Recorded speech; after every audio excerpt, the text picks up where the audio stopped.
All right. Yeah. Hey, Internet. Welcome back. Kerbal Space Program, Colonies. Going back to space. Going back to space. As you can see, I fixed Texture Replacer a little bit, and it looks, the shading is a lot less shit. Let's just jump right into it. We're jumping right into it. So let's see. Okay, so as you recall, there is an asteroid, Law-501, that is heading into the system, and it is presently, I think, 8 days out from entering the Kerbal sphere of influence. So, given what we learned from our last project, we were building a new asteroid redirect probe, and I have now passed enough time that I can launch it on a rocket. So, as you can see, I am using a much bigger fuel tank to hold this one. It looks like you've literally attached a water heater to a rocket. Yeah, no, this fuel tank is crazy. Some redneck space exploration right here. Well, I mean, it is led by a man named Jebediah Kerman. If we don't make it back to Kerbal, we can make some moonshine on the moon. Well, golly, Mr. Jeb. That sounds like a modified space adventure. And again, we're attaching the high-efficiency engine. I keep playing around with different types of fairings because I dislike using the big one now because it tends to react negatively more and more with the atmosphere. Although I discovered it's only when I make it to its largest size possible that it seems to do that. And I don't quite know why, but I'm guessing because it's bigger and has a more aerodynamic surface and whatnot. You go big or you go home, and usually going home means you crash into a fiery explosion. Yes, I go right back to home at a speed of 1,500 meters per second. Oh man. And yeah, this is a pretty it's pretty much like our last probe, except it's got more fuel.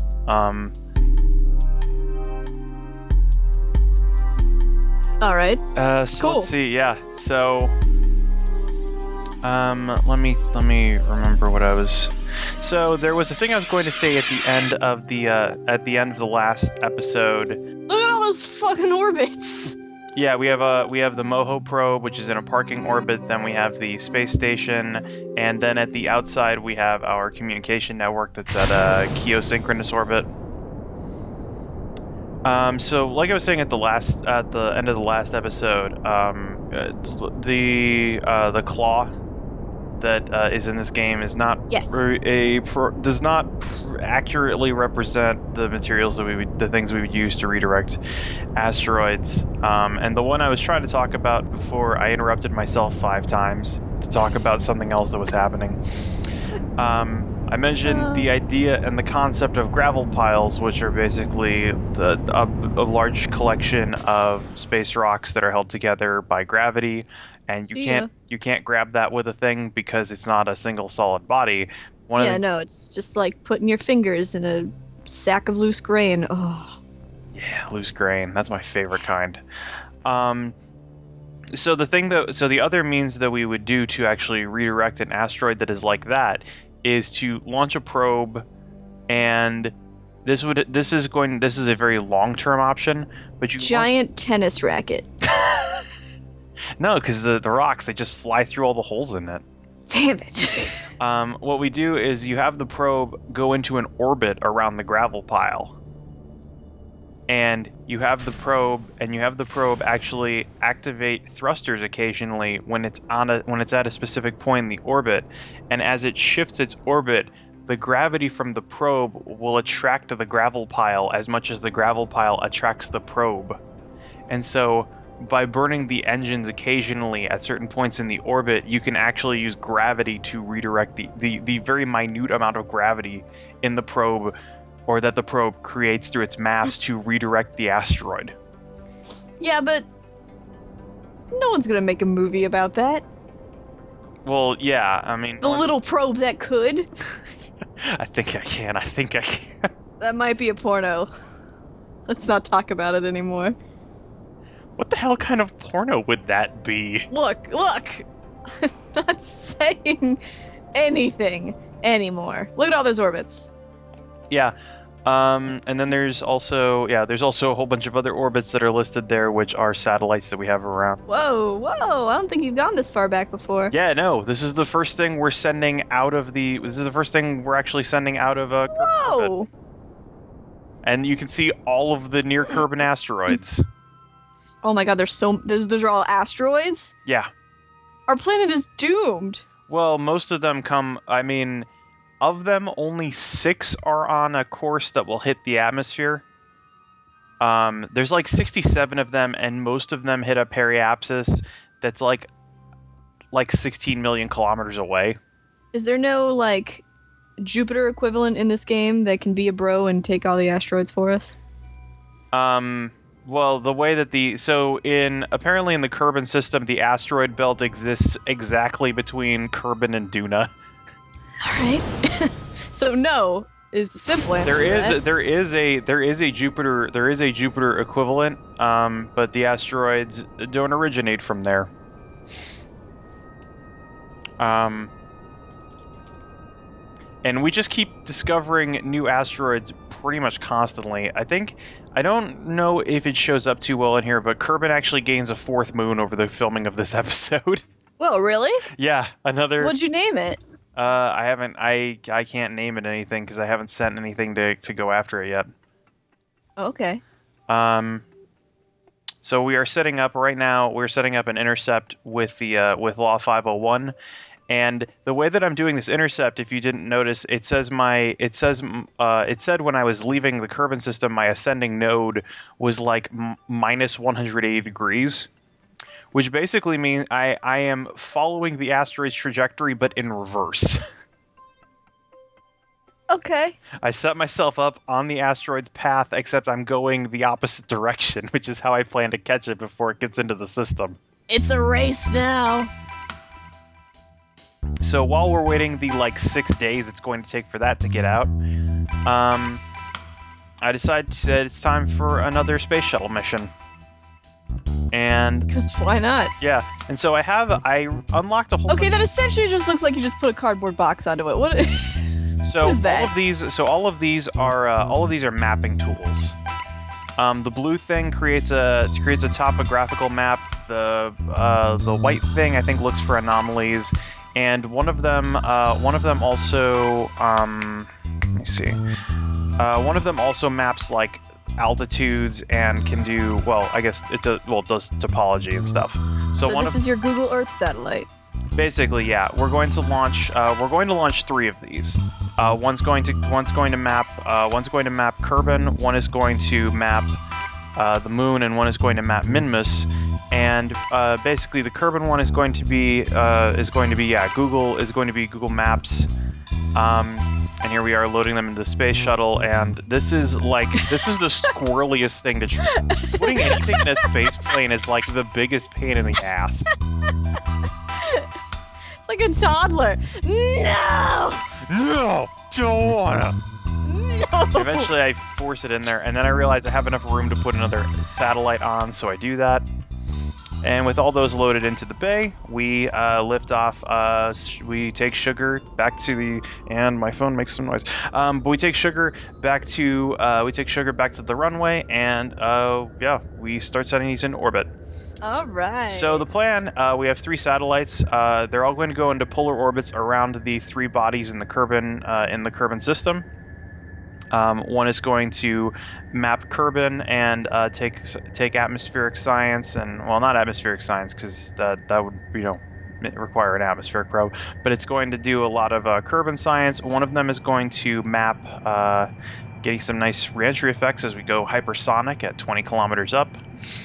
One of them, and then the other 2 are going to map the surface of the moon and Minmus for future colonial missions, so that we know good places to land, and we know places that we can do some good science. Since we have the anomaly tracker, and I believe one of them also can tell us what biome we're over. So not only do we create a topographical map, but we actually can figure out where all the places that we can get different science readings from are. And I don't need a rocket to launch these because they're tiny enough, and I can launch a whole bunch at once. So this is actually a very fitting mission for our space shuttle, or for our cargo vehicle. Look at all those sleepy little Kerbals down there. Yeah. Just lying in wait. They know that they're safe from asteroids. At least they think that for now.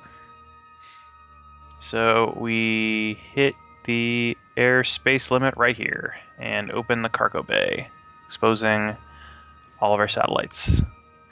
And off the bat, we notice that there is a minor hardware failure. For some reason, the rearmost satellite cannot be undocked from the vehicle. Oh no. So, He didn't want to get in, and now he doesn't want to leave. yeah, just like a toddler. So we end up, we cut our losses on that, and we decide to, with the ones we can disconnect, we mark these as our moon and Minmus observation and mapping probes. And yeah, we deployed solar panels and the solar panels and also the comm antennas, so that they can actually send science back to the planet. Cool. Wow. And as a weird, nice little coincidence for it also looks like they're space telescopes, but they're not, because the rocket fairings on there look like apertures for telescopes. But Can you make a space telescope? don't want to play on my hand too early, but Oh, well, really? oh Well, that'd be cool. Then we could see, like, far-off places. Yeah. Worn-out faces. Going nowhere. Nowhere. And there we can see the Minmus preparatory orbiter. And yeah, so we set these up. These have really super tiny engines because they have terrible thrust to weight ratios, but they have like 4,500 meters per second of delta V or something. Because they're not really gonna land anywhere. Yeah, huh? Which is why I can use such a tiny engine. These are like the most bare bones satellites, and that's where I realized that there's a minor problem. Because I forgot to check the center of mass versus the center of thrust when I was setting these up. So all of the weight of the mapping instruments on one side of the satellite actually has unbalanced it enough that the tiny engine on the satellite causes it to go into a spin if I fire it anything higher than like 30% throttle. How dare you, Matt? How dare you forget to check your weight balance versus thrust? No, it's shame upon everything I do. So like there's a million and other two things to know. Yeah, it's a terrible thing. Did you like that number I just made up? A million another two? A million another two. It's more than a million because there's another two. Oh, I thought you were talking about your favorite like prog rock band, Amelia Another Two. What? That wasn't even a joke, really. That's how I play them. And so, since we want this to go into a polar orbit, you notice that I set my apoapsis incredibly high. Yes. And okay, so since we couldn't undock the other mapping probe, we just decided to do a map across the equator, since all the mapping software still works. Oh, cool. So we do an equator map from Sugar. But yeah, so again, with the other probe, I was playing out the it's not the Oberth effect, but it's a variant on it. Basically, it's much easier to make an inclination change the farther out you are from the planet, because that's the slower you're going, and the more effectively you can change your velocity around. Yeah. So by setting a very, very high apoapsis from the moon, it takes me very, very little fuel to actually set up an inclination change to get into a polar orbit, which is what you want for a mapping satellite, since you want to be going over the poles and just kind of, take little sweeps of the planet as it rotates beneath you. Since, as you see here, from Sugar, we're only getting a single line because we're just going around the equator over and over again. So we didn't take great mapping data, but we took the best we could given the circumstances before returning Sugar to the surface. There's plenty of life support in there, but there's not a lot of leg room, so these guys kind of want to get back home sooner rather than later. Yeah, got it.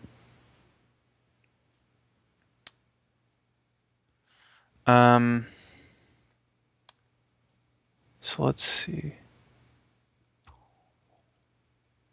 So as for actual missions, there have been a few that we've done that have actually mapped the moon out. In the 1960s, we had there was just the Lunar Orbiter project, which was they launched. If you recall, in episode 2 or 3, we sent that one probe to the moon, and you actually brought up the idea that or the topic that photo booths actually had tiny photo development stations in them. Yes, and we talked about Andy Warhol for a bit. Yeah, and it's interesting that since that time, I learned that the Lunar Orbiter project in the 1960s, and there's some problems with fuel balancing here, but we correct those with the fuel balancer mod. Sugar can't be tamed, okay? Sugar's wild and free, like a stallion,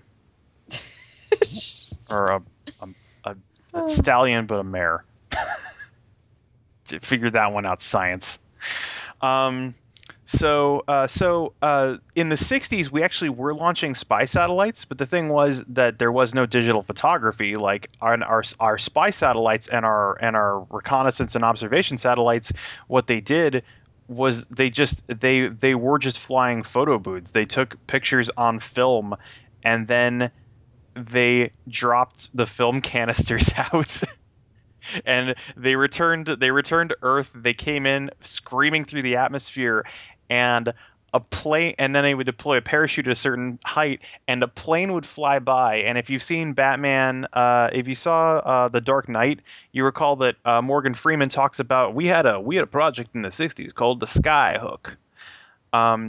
It's been so long, but go on. And the skyhook in that is so we had a plane that flew by and actually hooked the parachute from the descending film canister, and then returned to base, and we took the film, and then we looked at the photos that were shot by the spy satellite, and that's how we found out what was going on in enemy territory. We did a similar concept with the Lunar Orbiter project, except one of the key issues that we had to tackle, if you might realize, is that you can't just detach a film canister from a satellite around the moon and send it back to Earth too easily. So the thing that the Lunar Orbiter did is it was a giant flying photo booth that had an incredibly powerful camera. I believe it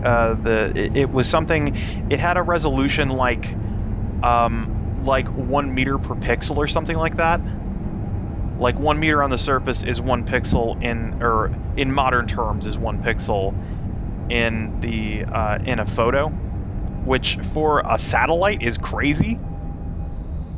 And it had a development booth. Oh, Sugar, go on easy, Yeah. And finally land on the runway. Yay! This is the first time we've done that. Yeah, finally. It only took forever to do that. Break out the kazoos! Throw the confetti. Yeah! Cigars for everyone. All right, hey.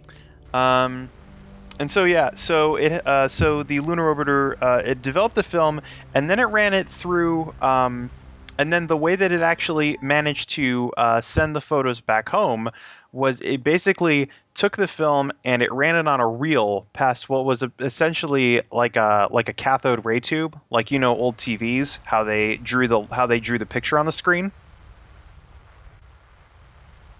It shot beams of electrons, and there was, except instead of a phosphorus pane that it lit up, it shot the beams basically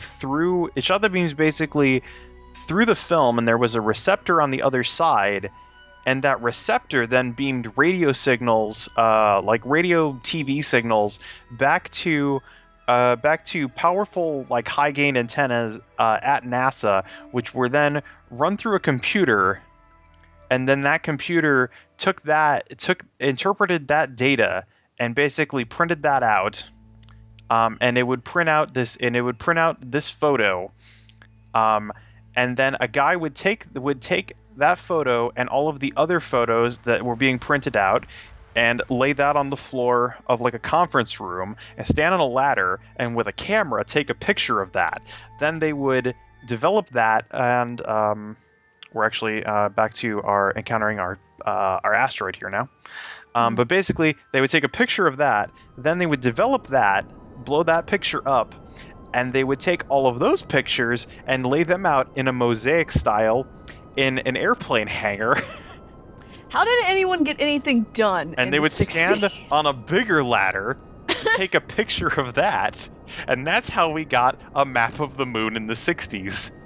Now, there is a plan. There actually is a current organization that has been remapped, that has been taking the data from those computers. They actually bought all the old data tapes from NASA in, like, 2008, and they found somebody actually had the old computers that NASA used to compute that, and they managed to reinterpret all the data, except instead of taking a picture of it, they, in the modern age, we have Photoshop.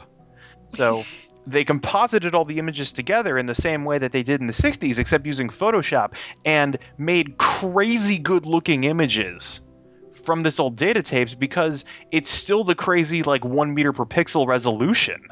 Except now they're putting it all together. It starts digital, it stays digital. Yeah.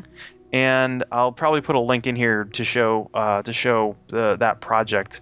Yeah, I'd want to see that. Yeah. So I'm excited for this to come out so I can click that. Yeah. So here we're setting it. We're trying to find a nice flat place that goes through to the center of mass.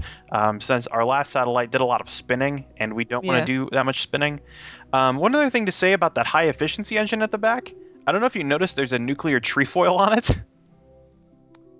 I did not notice. And that's because this is a rocket type based on an experimental, it was never actually constructed, but there was a rocket designed in the 60s that basically used a small fission reactor. And it was actually different than most kinds of rockets. Most rockets are bipropellant, which is they take two chemicals, usually the fuel and an oxidizer, and burn them to create thrust. This rocket used a single propellant, which was hydrogen, and then it would, and of course, since I named my redirect probe Louise, of course, the asteroid has to be named Thelma. But it would just take hydrogen, and the hydrogen would be released through a pump system, and then it would be superheated by the heat of the fission, and that would expand the gas, or that would cause the gas to expand, and that would create thrust. And you actually get a very, very high delta V, because your exhaust gases aren't as hot as they would be, or a very high specific impulse, because the basics of specific impulse and rocket efficiency is you want your exhaust gases to be as light as possible. Also, you can see Kerbal really, really far off there. We're like at a height of like, I don't know, like 57,000 kilometers from Kerbal. And you can see that blue dot there. I just want to say that you interrupted yourself again. I know, because everything keeps happening while I'm talking about stuff. You're the one that films these. I don't know what I'm going to talk about. Specific impulse. You want the most efficient rocket. It releases the lightest gas and also the hottest gas. Okay. So, I'm gonna be honest with you, Matt. You're giving me like the basics of rocket science right now. Yeah. Yeah. Just so we're clear. I know. That's what I've been doing the whole time. I'm taking it in. I'm munching on it like it's a sweet bean burrito. So, you recall that I talked about space telescopes. So, Are you really? Yeah. So, Oh! this is an infrared telescope. You notice that black thing that has the trefoil has the thing with the ice crystal on it? So Sure. this is an infrared Whatever. telescope, and infrared basically it measures heat. Yes. So the thing that if you want an accurate reading with an infrared telescope, you need it to be as cold as possible. So I have this tank here on the telescope that is filled with liquid helium, which is like liquid helium. Helium boils at a temperature of 3 Kelvin. That is 3 degrees higher than what is scientifically known as absolute zero, which is the theoretical concept at which we believe that matter breaks down. It's cold, is what you're saying. Yeah, it's the coldest shit ever. And there's going to be some stuff in here that's going to become apparent when we get this into orbit. You notice that I built a whole bunch of weird stuff around the telescope there? I did, yeah. I will explain more about that when we get into orbit. Okay. I saw you put, like, panels on it. Yeah, I have a whole lot of solar panels because the infrared telescope beats up power like a motherfucker. You also notice that I'm putting all the mapping data on one of the ascent stages. And I realized I'm just kind of throwing these ascent stages into orbit, and I'm just kind of, trashing up the low orbit of Kerbal. Yes, you are. We've talked about this many times, about your frivolous throwing away of rocket parts. So I decided that since I'm going to throw this away anyway, and it's just going to go into orbit, I'm going to put a probe on it, and I'm going to turn it into the mapping satellite that I wasn't able to launch off of Sugar. That sounds environmentally sound of you. Way to be recycling. Yeah. Reuse, repurpose, recycle. But to go back to my previous point, like 2 or 3 topics ago, so I mentioned the most efficient rocket. It has the hottest exhaust gases and the lightest exhaust gases. So the heat generated by fission is hot. It's not necessarily as hot as as hot as a chemical reaction from a rocket.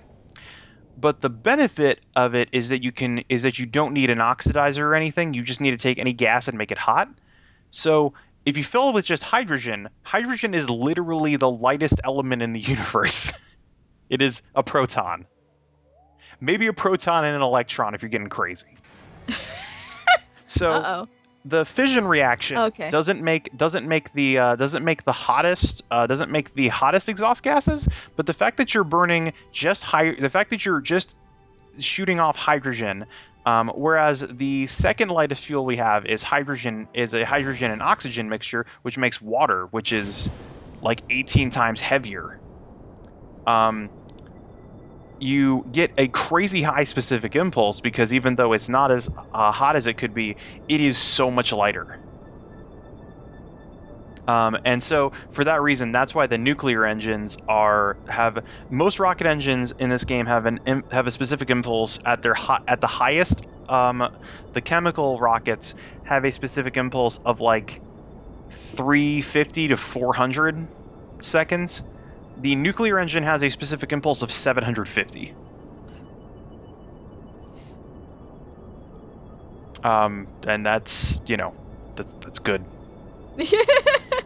Good. You get a lot of delta V out of I'm just trying to process everything. Out of a similar amount of fuel. You school fed me like intensely just in the past 15 minutes. I just gotta I'd try to breathe, but there's no air out here in space. All right, so so you see all that stuff I bolted on. I use the Infernal Robotics pack, which lets me create moving parts. And so what I did with all these wings and stuff, I created a sun shield. Again, we want this to be as cold as possible. So I have radiators on one side of this. I'm also gathering all my power from one side of the sun shield, and I'm blocking out any other kind of light that will hit my telescope. I'm setting it up. I'm trying to put my telescope fully in the shade so that it is as cold as possible. And so with that, we start a deep field survey of the edge of the Kerbal universe to try and find the origins of all existence. Oh, how smart. Wow. What's your telescope called? This is the Donald Kerman Space Telescope. Sweet. Named after Donald Kerman, who was lost in a test flight I didn't record. Not so sweet. Don't stop killing our astronauts, man. She's the second astronaut that was ever lost. And so you see, That's too many, man. You're off the force. I have my inclination set up to 90 degrees, which means this is in a perfect polar orbit. So we are set up to start mapping Kerbin. And map this bitch. Launched by the National Kerbin Atmospheric Association. I realized I didn't have a name set up for this satellite. It's all right. So yeah, with that we start mapping the surface of Kerbin. All right. You notice we already have some mapping data there. Maps. Next time. So many of them. We will find all of the cool stuff.